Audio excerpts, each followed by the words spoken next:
Is Chameleon the best Kung Fu Panda 4 villain ever? And how strong is she compared to other villains? Well, we've seen some really tough bad guys in the movies like Tai Lung, Shen, and Kai, but the Chameleon is on another level. By the time she fights Po, she's learned the skills of many masters, making her the hardest opponent Po has ever faced. In the climax, she turns into a huge, scary version of herself, combining the skills of all those masters she copied. But Po and his friends aren't ones to give up easily. They use the Staff of Wisdom to free the masters and defeat the Chameleon. Although she ends up in the spirit realm, her ability to change shape and steal Kung Fu skills makes her the scariest villain in the franchise. She might not be as powerful as Tai Lung or Shen, but her sneaky tactics put her at the top of the villain list. Kung Fu Panda 4 gave us the biggest, baddest villain yet, making it a must-watch for any Po fan.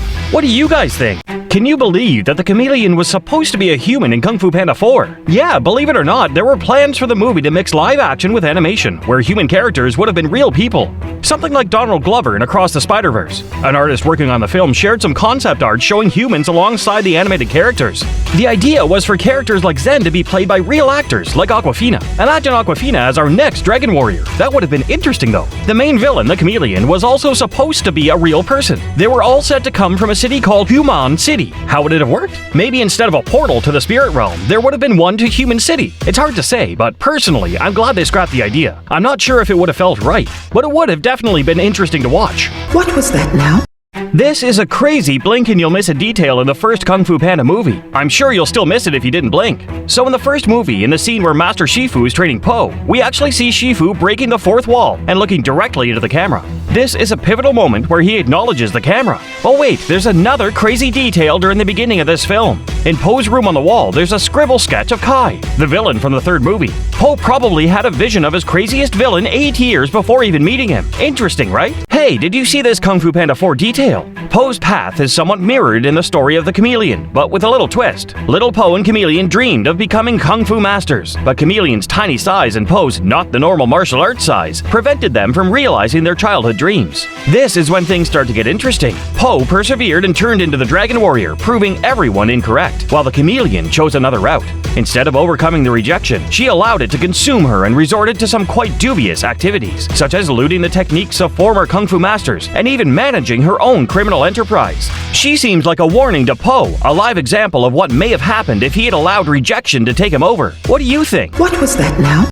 Skip if you don't want spoilers. So what's Chameleon's storyline in Kung Fu Panda 4? Turns out she has a rather compelling flashback. What was that now? From the beginning, she's harbored a fervent desire to become a Kung Fu master, only to face rejection due to her tiny size. However, instead of accepting defeat, she delved into the arcane arts, honing her skills in shapeshifting. She executes some remarkably deceptive maneuvers, even disguising Po during their final fight. But what drives the shapeshifting? Well, it's intricately linked to her grand scheme to acquire the Staff of Wisdom. With this powerful artifact in her possession, she aims to abscond with the martial prowess of deceased masters, thereby ascending to the pinnacle of martial arts supremacy. She even orchestrates Zen's infiltration to cozy up to Po and seize the staff. A cunning plan. The plot thickens when she resurrects formidable villains like Tai Lung, Shen, and Kai from the spirit realm, all to steal their dreadful abilities. The audacity! Meanwhile, she facilitates Tai Lung's path to redemption, yet her singular focus remains fixed on the ultimate goal, emerging as the preeminent Kung Fu master in all of China. That is awesome! So did anyone notice how the supernatural villain concept has been a common thing in the Kung Fu Panda franchise lately? The fact that they all have these crazy magic powers nowadays is getting so boring. Remember when Tai Lung was just really good at Kung Fu? Or when Lord Shen was a skilled swordsman? Those were great villains with awesome fight scenes. Now it seems like every new villain has these over-the-top superpowers, like Kai's Jade Zombies or the Chameleon sucking out people's chi.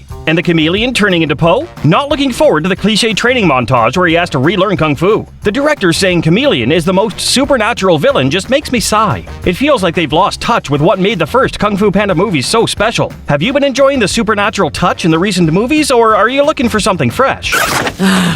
Yeah, I think it's a little too late for that. It's never too late to do the right thing. This is one of my favorite Easter eggs from Kung Fu Panda 4, the Bruce Lee move. When the movie starts, in the scene we see Po flicking his nose with his thumb. Director Mike Mitchell revealed that this was inspired from the Bruce Lee move, a very quick body language gesture that the legend does before every fight. Hence, this was lent to Po before his first fight as homage to the great Bruce Lee. Yeah, I think it's a little too late for that. It's never too late to do the right thing. Mr. Beast is getting cancelled by movie lovers for voicing Panda Pig in Kung Fu Panda 4. Okay. Skadoosh. Fans have been sharing their thoughts on Mr. Beast's unexpected cameo, saying things like, "We didn't want this," and "Why is Mr. Beast in Kung Fu Panda 4? He's not an actor, and kids probably won't even recognize his voice." All right. Skadoosh. We are so close, we've almost got it. Others agree, saying there are plenty of trained voice actors who could have done the job. They think Mr. Beast should stick to YouTube, but not everyone's upset. Some people think it's cool that he's in the movie. They were excited about it. I mean, he's in it for barely 5 seconds and has one dialogue, which is Gadoosh. It's not really a big deal, guys. I think we should give the guy a break. He's practiced so much for this. As loud as you can go. Skadoosh. Bro, you got the part. You're gonna put me in the movie? You're in. Hey, you have passed the test. This is one cool detail you probably didn't notice in Kung Fu Panda 4. So in the scene where Zen and Po are in the tunnel trap, they're seen using an awesome tactic to swing each other one by one to gain velocity. That's when I remembered seeing Po use this same tactic elsewhere. In the scene when Tigress and Po are trying to escape Shen's family home, they employ this exact same technique. Hats off to Zen, a tiny little fox, successfully swinging Po, a huge-ass panda, across in the air. Have you wondered the physics part of it? Okay. So I noticed something weird in the new Kung Fu Panda 4 trailer. In the shot where Po is meditating under the tree and trying to achieve Dinner, please. I noticed an extra plant/tree growing which wasn't there before in the previous movies. That's when I realized, guess what? This is the tree growing from the seed that Shifu and Oogway planted previously in the first part. This detail is so awesome. I love and appreciate the attention the creators have given to minute little things. Okay, let's focus and get back to our breathing. Let me tell you about the color theory in Kung Fu Panda movies. If you already noticed this, you're on another level. So the colors of the main characters totally match up with their personalities. Check this out. Tai Lung's all about that blue, which totally screams negativity. Makes sense though, considering he's been simmering with anger and sadness for 4 decades, 20 years of training and 20 more in the slammer. Then there's Lord Shen rocking the red, signaling conquest and power. Dude spent 3 decades scheming to take over China, so you bet his scenes are drenched in deep reds.